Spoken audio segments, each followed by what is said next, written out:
saudara, bagaimana kabarnya hari ini? Tentu kita semua pasti dalam keadaan penuh sukacita, bukan? Karena hari ini adalah hari ulang tahun Republik Indonesia, negara kita tercinta, ulang tahun yang ke-77. Dengan begitu, mari kita mengucapkan selamat hari ulang tahun, merdeka, merdeka, merdeka. Tuhan memberkati. Saudara yang dikasihi Tuhan kita Yesus Kristus, sebelum kita memulai segala aktivitas kita dalam satu hari ini, baiklah kita mendengarkan firman Tuhan, namun sebelumnya kita berdoa. Damai sejahtera Allah yang melampaui segala akal kiranya memelihara hati dan pikiranmu di dalam Kristus Yesus Tuhan kita. Amin. Yang dikasihi Tuhan kita Yesus Kristus, firman Tuhan akan menyapa kita pada hari ini, yaitu diambil dari 1 Petrus pasal 1 ayat 3.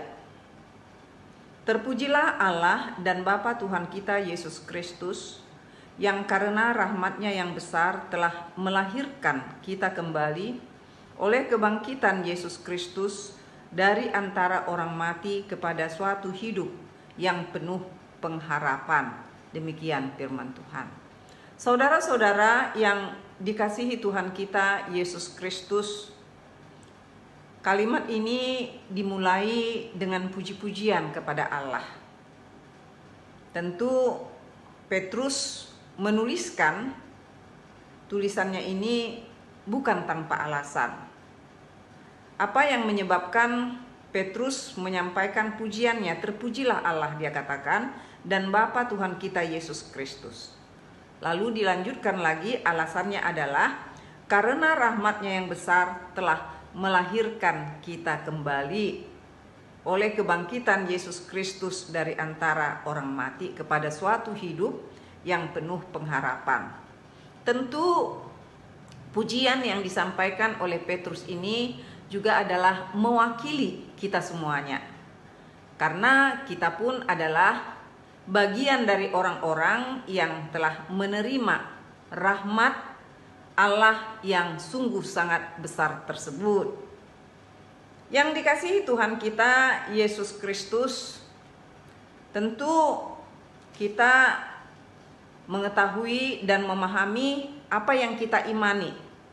Kita mengimani Tuhan Yesus Kristus sebagai Tuhan. Karena kita sudah merasakan, kita telah menerima bagaimana Tuhan Yesus telah melakukan suatu hal yang luar biasa, suatu hal yang tidak dapat kita beli dengan apapun, yaitu Allah menjadi manusia. Allah mengambil rupa seorang manusia, yaitu di dalam diri Tuhan kita Yesus Kristus. Dia datang ke dunia memberikan nyawanya, dia disalibkan dan kemudian mati adalah demi untuk menebus kita umat manusia yang lemah, kita umat manusia yang berdosa. Itulah sebabnya saya mengatakan bahwa Petrus ini mewakili kita semua manusia yang telah ditebus oleh Tuhan Yesus Kristus. Karena kita adalah orang-orang yang berdosa. Upah kita adalah maut. Tidak ada yang lain kecuali maut. Tetapi Yesus menggantikan semua itu. Yesus menggantikan. Tapi dengan mengorbankan dirinya. Mati di kayu salib. Sehingga dengan kematian Tuhan Yesus Kristus, orang-orang berdosa, orang-orang yang lemah, yang datang percaya kepada Tuhan Yesus Kristus, mereka telah dilahirkan. Dilahirkan artinya dengan kematian Tuhan Yesus Kristus, orang-orang yang percaya melalui baptisan, dia juga telah mati bersama-sama dengan Tuhan Yesus Kristus, tetapi mati dalam arti bahwa manusia lamanya, manusia yang berdosa itu mati bersama-sama dengan Tuhan Yesus Kristus, kemudian dia dilahirkan kembali dalam manusia yang baru, yaitu yang berkenan dengan kehendak Tuhan Yesus Kristus, yang memahami apa yang Tuhan mau dari hidupnya sebagai orang yang telah ditebus Tuhan Yesus Kristus. Jadi seperti apa yang dipertanyakan oleh Nikodemus ya, ketika dia datang malam-malam kepada Tuhan Yesus Kristus, dia bertanya apa maksud dari lahir kedua kalinya dikatakannya. Ini sebenarnya hampir mirip seperti itu ya.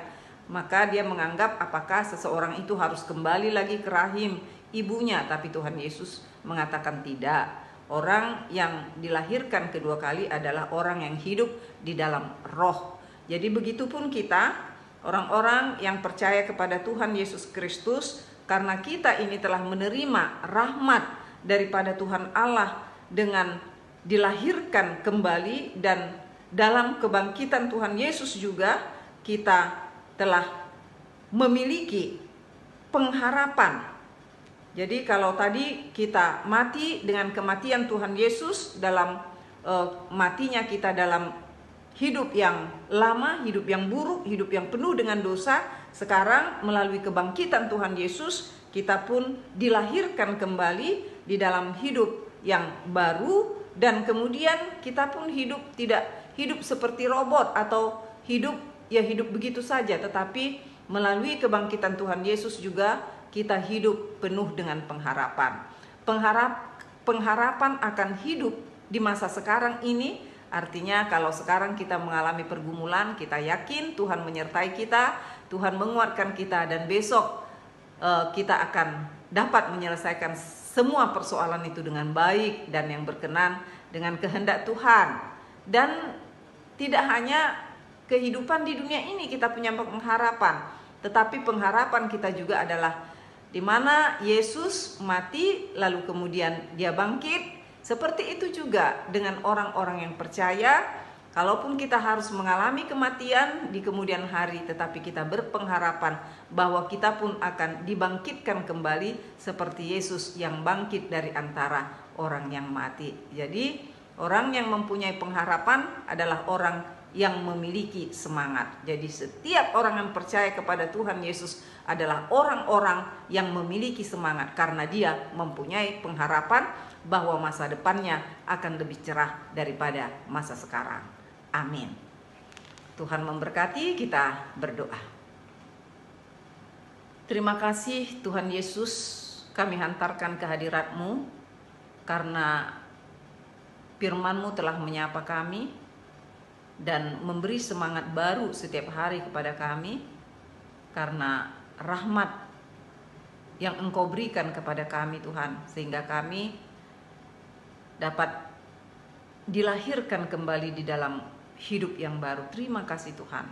Dan juga untuk hari ini kami semua boleh bersuka cita sebagai satu bangsa Indonesia, oleh karena hari ini adalah hari ulang tahun Republik Indonesia yang ke-77. Terima kasih Tuhan, itu pun adalah rahmat-Mu yang telah memberikan kemerdekaan bagi kami sebagai bangsa Indonesia. Biarlah Tuhan Engkau memberkati para pemimpin di tengah-tengah negara kami ini, mulai dari presiden sampai kepada pemimpin-pemimpin terbawah. Engkau berkati Tuhan agar kami dapat dibawa kepada hal yang lebih baik lagi, karena Tuhan ada di tengah-tengah kami, dan Tuhan yang mengajari, membimbing para pemimpin di negara kami ini untuk menuntun bangsa rakyatnya Tuhan ke jalan kehendak Tuhan. Terima kasih Bapa, berkatilah semua pemimpin-pemimpin yang ada di negara ini. Di dalam Yesus Kristus kami berdoa dan bersyukur kepadamu. Amin. Sampai ketemu lagi saudara-saudara yang dikasihi Tuhan kita Yesus Kristus.